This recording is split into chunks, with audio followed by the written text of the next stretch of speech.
तकरीरें सुनने का ये वक्त नहीं रहा मेरे भाइयों, अब अमल करने का वक्त है। तकरीर सुनते सुनते तो कुछ लोग बूढ़े हो गए। अगर आप भी आज भी आपने अब भी कुरान को अपने सीनों से ना लगाया, अल्लाह ना करे, खुदा ना करे, कहीं हमारे ऊपर भी वही हश्र ना हो जो हमारे दूसरे भाइयों के ऊपर हुआ है कि जब उन्होंने शादियों में खाने के ऊपर चले और जब उन्होंने नाच गाने डीजो को आम कर दिया तो बर्बादी की तरफ वो चल दिए। ऐ मोमिनो मुसलमानों, अपने घरों में कुरान की तालीम को आम करो, इन मोबाइलों से अपना पीछा छुड़ाओ, अपने घरों में डांस गाने बंद करो, वरना याद रखो दास्तानों से नाम मिट जाएगा। इस्तकामत तो औरतों में है कि मर्द काफी तादाद में उठ के चले गए, पूरी महफिल बीच में से खाली हो गई। जब आप लोग कहीं प्रोग्राम या कोई सफर करके कहीं जाएं और आपको तकरीर करनी हो और जब आपका नंबर आए लोग उठ के जाने लगे तो आप क्या तकरीर करिएगा? आपको लगेगा कि मेरी यहाँ पे जरूरत ही नहीं थी। बस ये है कि एक तरीके से रस्मन मुझे बुला लिया गया है। लोग जिस तरह से यहाँ खड़े हैं, बैठे हैं, लगी नहीं रहा जलसा हो रहा है आपके यहाँ। आप लोग तो अच्छे हो, मगर ये जो लोग इधर खड़े हैं मेरे भाई, ये सब अगर आके बैठ जाएंगे तो ये महफिल थोड़ी खूबसूरत हो जाएगी। आपकी बड़ी मेहरबानी होगी भाई, मैं बड़ी आपसे मोहब्बत से कह रहा हूँ, आ जाएं आप लोग। अब आगे आप लोग आगे बढ़ जाएं, थोड़ा सा ये बीच में से जगह भारी, इसको भर लें, थोड़ी सी मेहरबानी होगी आपकी। अभी कोई ज्यादा इतना वक्त भी नहीं हुआ था और फिर भी आधे से ज्यादा मजमा चला गया माशाल्लाह। वो जो अभी यहाँ पे लड़के उछल रहे थे माशाल्लाह, वो भी चले गए सब। अब लोग इसको ही कहते हैं तो लोगों को बुरा लग जाता है। मैं तो ये नहीं कहूंगा कि भाई अगर आप नाच सुनने में मोहब्बत रखते हैं तो हुजूर की बातें भी आपको सुननी चाहिए। भाई मैं ऐसा कहूंगा तो आपको बुरा लग जाएगा। मैं ये भी नहीं कहूंगा, ये तो बड़ी जो है ना बदनज़मी का आपने जो है सबूत दिया है देख करके एकदम, कि जैसे ही नात शरीफ खत्म हुई है लोग उठने शुरू हो गए। नात सुन के या तक़रीर सुन के कुछ भी, आप उतने ही मेहमानों को दावत करते हैं जितना आपके पास खाना होता है। तो उतने ही लोगों को आप दावत दिया कीजिए जितने लोगों को आप सुन सकें, है ना? आपकी मर्जी है। बाकी बाकी मैं अर्ज कर रहा हूं आपसे, जब बीच बीच में जगह है इसको आप हल्का सा भर लें। हाँ वही तो, आप आगे आ जाइए, थोड़ा सा मेहरबानी कीजिए।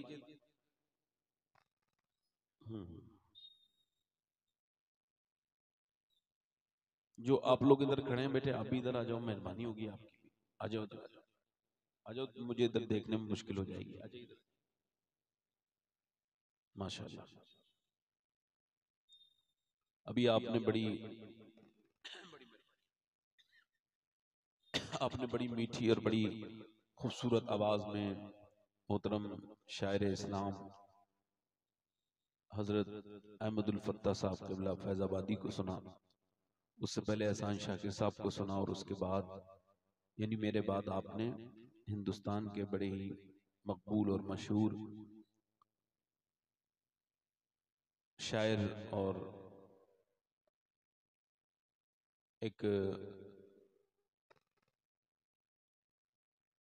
चुनीदा और हिंदुस्तान में बड़ी अलग मुनफरिद लहजे के मालिक जनाब मोहतरम असद इकबाल साहब क़िबला कलकतवी को आप सुनेंगे।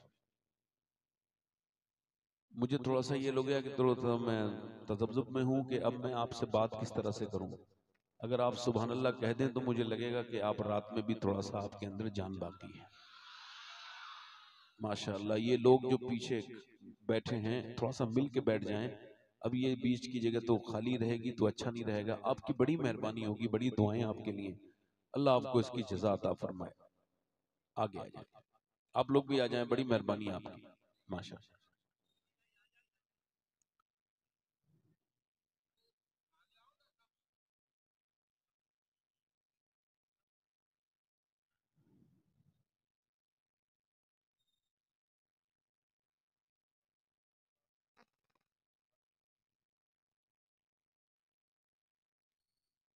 सुभान अल्लाह कहने से अल्लाह, हमारे यहाँ जब कोई सुभान अल्लाह कहता है तो अल्लाह उसके 90 गुना माफ कर देता है, अपनी मर्जी से, अपनी मर्जी से कहें। ये तो फिर मेरे कहने से आपने कहा है। भाई जितना अल्लाह आपका है उतना ही मेरा है। उसने आपको भी पैदा किया है, मुझको भी पैदा किया है। ये अच्छी बात है, आप अल्लाह का जिक्र जितना करेंगे उतना ही अच्छा है। अल्लाह का जिक्र किया करो, उसको खूब याद किया करो। अपनी गाड़ियां रोक करके कभी अपने रुमाल बिछा करके नमाजें पढ़ा करो, कभी जमीन में सजदा करके जमीन को गवाह बनाया करो और कहा करो कि जब कयामत का दिन हो तो जमीन मेरे रब से ये तू गवाही दे देना कि मैंने सारे काम रोक करके, अपने सफर को रोक करके आखिरत के सफर के बारे में सोचा और मैंने तेरे ऊपर सजदा किया। वो कार वाला भी कितना नामुराद है, वो कार वाला भी कितना नाशुक्रा है जिसको अल्लाह ने कार दी है और वो उस कार पर शुक्र नहीं अदा करता। कार का शुक्र क्या है? ये है कि दूसरों की गाड़ियों में नमाजें कज़ा हो जाती हैं, वो आप रोक नहीं सकते, न बस रोक सकते हैं, न ट्रेन रोक सकते हैं। मगर अल्लाह ने अगर आपको आपकी कार दी है तो इसका शुक्र ये है कि जब नमाज का टाइम हो आप रोकें और मुसल्ला बिछाएं और अल्लाह के सामने सजदा करें और उस कार का शुक्र अदा करें और देखें कि अल्लाह ने आपको ये मोहलत दी है कि आप अपनी कार रोक करके नमाज पढ़ सकते।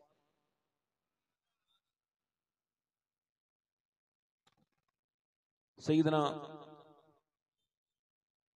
मुहियुद्दीन अब्दुल कादिर जीलानी, सब कह दो रदी अल्लाह तआला, सरकार गौसे आजम की ये महफिल है।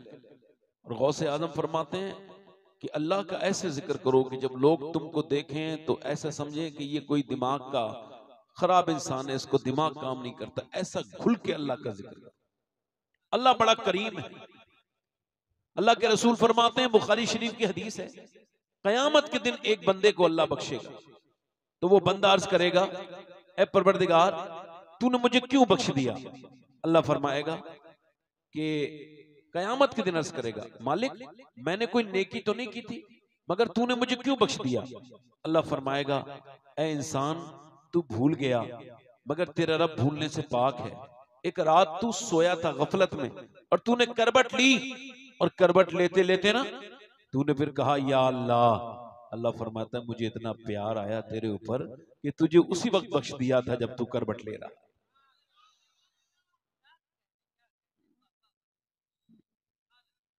इंसान को अपने रब का जिक्र कसरत से करना चाहिए। उठते बैठते चलते फिरते अल्लाह का जिक्र करो। अल्लाह ही के जिक्र के लिए पैदा किए गए। अल्लाह के रसूल फरमाते हैं, जमीन का एक हिस्सा दूसरे हिस्से पे फख्र करता है और कहता है आज मेरे ऊपर एक ऐसा अल्लाह का बंदा गुजरा था जिसने मेरे ऊपर बैठ के अल्लाह का जिक्र किया था। यानी ये जमीन का हिस्सा जिस पे आप बैठे ये इस बराबर वाले हिस्से पे फख्र करेगा। हुजूर मुफ्ती आजम आलम कच भुज के जंगल से गुजर के जा रहे हैं और आपकी गाड़ी जो है ना वो भटक गई तो लोगों ने कहा हुजूर हमारे ड्राइवर को रास्ता याद नहीं रहा, हम भटक चुके हैं, जंगल में आ गए। आपने फरमाया मैं भटकने के लिए दुनिया में नहीं आया। कहा फिर? फरमाया मेरे नसीब में लिखा था इस जंगल में आना, तो अब मैं इस जंगल को अल्लाह का जिक्र करके गवाह बना रहा हूं या जिक्र करने आया हूं।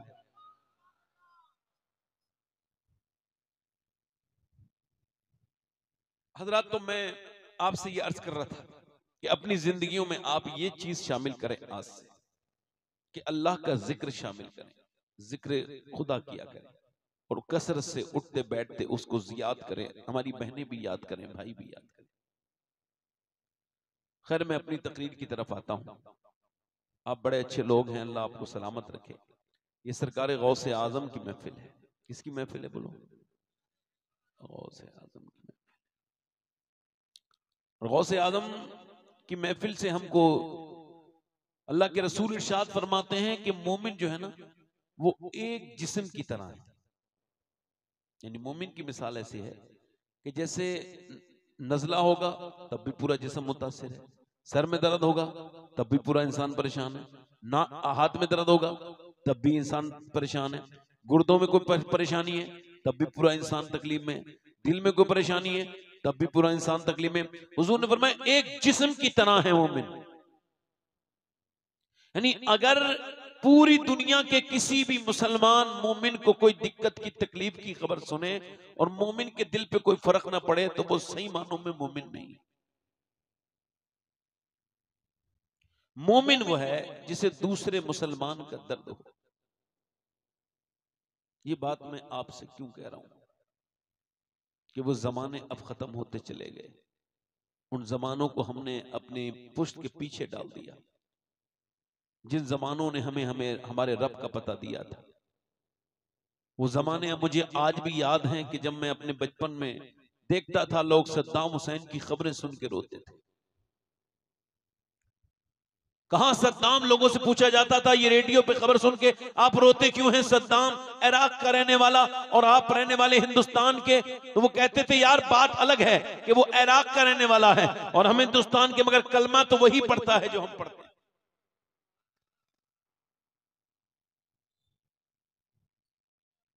आज पूरा शाम तबाही की तरफ है और गाजा फलस्तीन बर्बादी की तरफ चला गया। और अब आप गाजा के लिए दुआएं भी ना करें चूंकि उसका वजूद मिट चुका है। अब आप अपने लिए तौबा करें।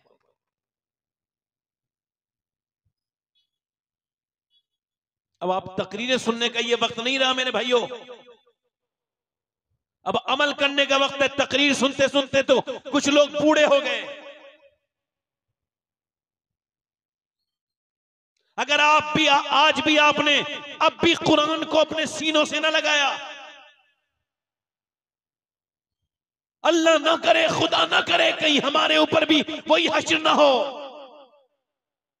जो हमारे दूसरे भाइयों के ऊपर हुआ है कि जब उन्होंने शादियों में खाने के ऊपर चले और जब उन्होंने नाच गाने डीजों को आम कर दिया तो बर्बादी की तरफ वो चल दिए।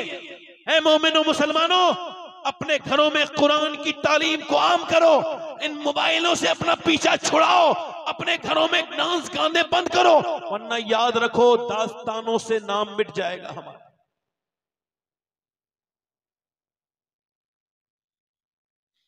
मैं आपको ये कहने नहीं आया हूं कि आप सब बख्शे गए, ना मैं आपसे ये कहने आया हूं कि हम सब, मैं तो आपसे कुछ बातें करने चाहता हूं।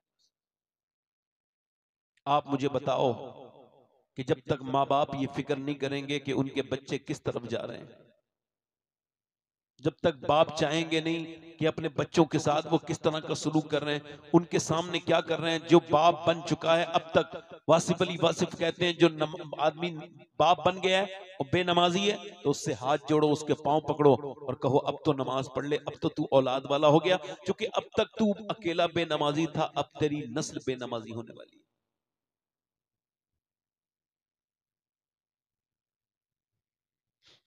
मेरे भाइयों, मेरे दोस्तों, जब तक माँ बाप अपने आप अपने घरों में दीनी माहौल कायम नहीं करेंगे, कुरान कहता है ऐ लोगों तुम भी बचो और अपनी औलादों को बचाओ, अहलो अयाल को बचाओ। किससे? उस जहन्नम से जिसका ईंधन इंसान और पत्थर है। सईदना उमर फारूक आजम से एक मर्तबा असर की नमाज कज़ा हो गई।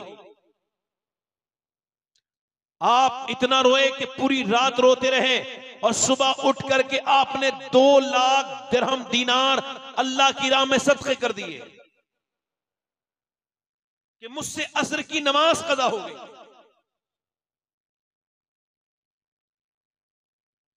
और यहां नमाजों पर नमाजें कज़ा छोड़ो, पांचों की पांचों गायब।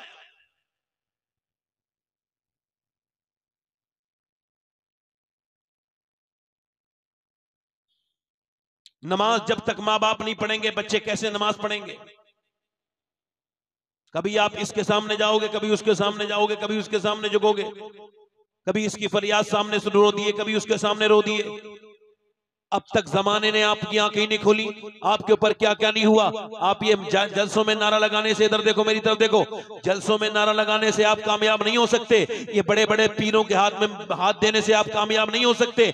आप याद रखो ये सब फालतू बातें हैं जो जिन्होंने आपके दिमाग में बरघर कर लिया है कि वो मेरी मदद कर देगा, वो मुझे मदद कर देगा, वो मुझे बचा लेगा। याद रखो जब तक खुदा की रस्सी मजबूती से नहीं थामोगे, कभी तुम इधर रोए, कभी तुम इधर रोए। आपको अपनी तारीख नहीं पता, आपको अपनी तारीख नहीं पता कि आप कौन हैं? मुसलमानों, मेरे भाइयों, तुम्हारे नबी ने तुमको क्या दिया है? मौलाना रूम कहते हैं एक बादशाह अपने सफर पे गया है, शौकीन है वो। किस चीज का शौकीन है? वो शौकीन इसका है कि वो इसका सफर करता है और शिकार करता है। शिकार पर गया है, शिकार के पीछे में पागलपन में वो चलते चलते एक जगह से दूसरी जगह, दूसरी जगह तीसरी जगह, यहां तक कि उसके फौजी पिछड़ गए और वो ऐसी जगह आ गया जहां ना शिकार मिला, उसका घोड़ा भी मर गया और उसका घोड़ा फंस गया एक रेत के दलदल में। और उसके बाद वो बिल्कुल बगैर खाने पीने के रह गया। अब उसको प्यास लगी है, उसको भूख लगी है। एक दिन गुजरा, यहां तक कि सहरा के बिच्छू उसको नजर आने लगे और वो दौड़ के भागता था प्यास की वजह से। तो दूर रेत चमकती थी, उसको लगता था ये कोई पानी है, वो आकर के वहां पे गिर जाता था। और जब उसने देखा कि मेरी जिंदगी बिल्कुल आखिरी दहाने पर है, तो कहने लगा, मालिक मुझे बचा दे, मुझे मेरी जान बख्श दे, परवरदिगार मुझे यहाँ से बचा ले, इस दलदल से, इस सहरा से, इस जानलेवा सहरा से बचा ले। मालिक मैं दीन का कुछ काम करना चाहता हूँ। अल्लाह का फजल हुआ, हल्की सी आंख लगी। उसने जब देखा कि एक झोपड़ी है, उसके अंदर जाके बोला मुझे प्यास लगी है। एक देहाती आदमी बैठा था, कहने लगा ठीक है। इसने पानी पिया 3-4 गिलास और फिर उसके बाद इसने कहा मैं बादशाह हूं, तुमने मेरी जान बचाई है, ये अंगूठी रख लो। कभी तुमको कोई बात पेश आए, कोई तकलीफ, कोई हाजत पेश आए, कोई मुसीबत, किसी तरह की कोई जरूरत हो तो मेरे पास आ जाना। उसने अंगूठी दे के चला गया। 1-2 महीने के बाद उसको कोई तकलीफ आई। उसने पहली बार देहाती ये सोची सादा सादा कि इस अंगूठी को बेच करके मैं अपना काम निकाल लेता हूं। मगर फिर उसने सोचा नहीं, बादशाह की अंगूठी है, क्या पता कितनी महंगी हो। वो बादशाह के दरबार में गया, जैसे ही पहुंचा लोग अलर्ट हो गए, कोई शाही मेहमान आया है। उसकी अंगूठी देख करके सारे लोग एकदम उसको इज्जत करने लगे। VIP ट्रीटमेंट के साथ उसको अंदर भेज दिया गया। वो जब गिल गया कमरे खास में, हुजरे खास में, बादशाह को देखा कि सजदे में रो रहा है। वापस पलटा, उसने जब पलटा तो आहट सुनी पैरों की। उसने आवाज दी, बादशाह ने कौन आया है? सलाम फेरने के बाद फौजी पकड़ के लेके आए, जी ये आया है। उसने कहा हुजूर मैंने आपकी जान बचाई थी, ये अंगूठी आप दे करके गए थे। कहा बात ठीक है, मगर ये बताओ तुम आए क्यों? क्या परेशानी आ गई थी जो मेरे पास आए, और फिर वापस क्यों जा रहे हो? वो फकीर आदमी बोला, वो देहाती बोला, मैंने सोचा कि मुझे कोई तकलीफ है, कोई गम है, तकलीफ दिक्कत, चलो बादशाह से बताऊं, वो मेरी तकलीफ दूर कर देगा। मगर मैंने आकर के देखा कि बादशाह तो किसी और के सामने झुका हुआ है, तो मैंने सोचा उसके सामने क्यों झुकूं जो किसी और के सामने झुकता है। चलो उसके सामने झुकूंगा जिसके सामने बादशाह भी झुका हुआ है। बादशाह भी। इकबाल कहता है वो एक सजदा जिसको तू गिना समझता है, 1000 सजदों से देता है आदमी को निजात। लाखों मुसलमान है, करोड़ों मुसलमान है और किसी को कोई फिक्र नहीं। 313 थे तो क्या हाल था, और आज करोड़ों में है तो क्या हाल है।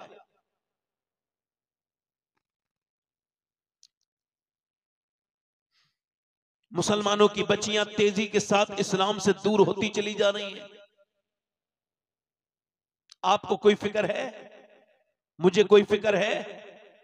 कभी अपनी बेटी के साथ बैठ के कुरान की हुजूर की बातें करते हो? नहीं, सिर्फ कमाने में लगे रहते हो।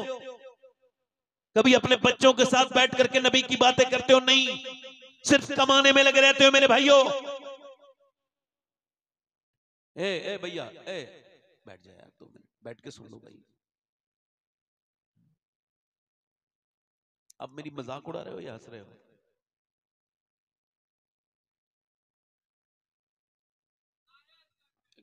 नहीं, शुक्रिया, आपकी बड़ी मेहरबानी।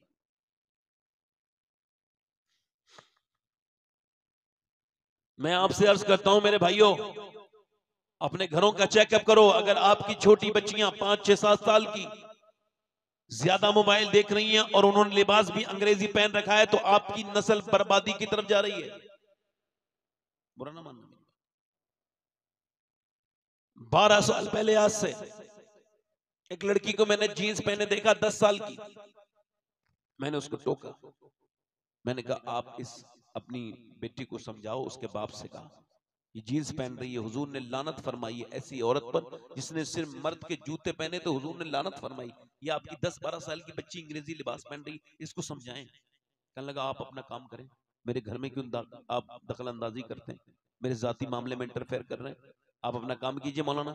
मैंने कोई जवाब नहीं दिया, मगर मैं समझ गया होना क्या है।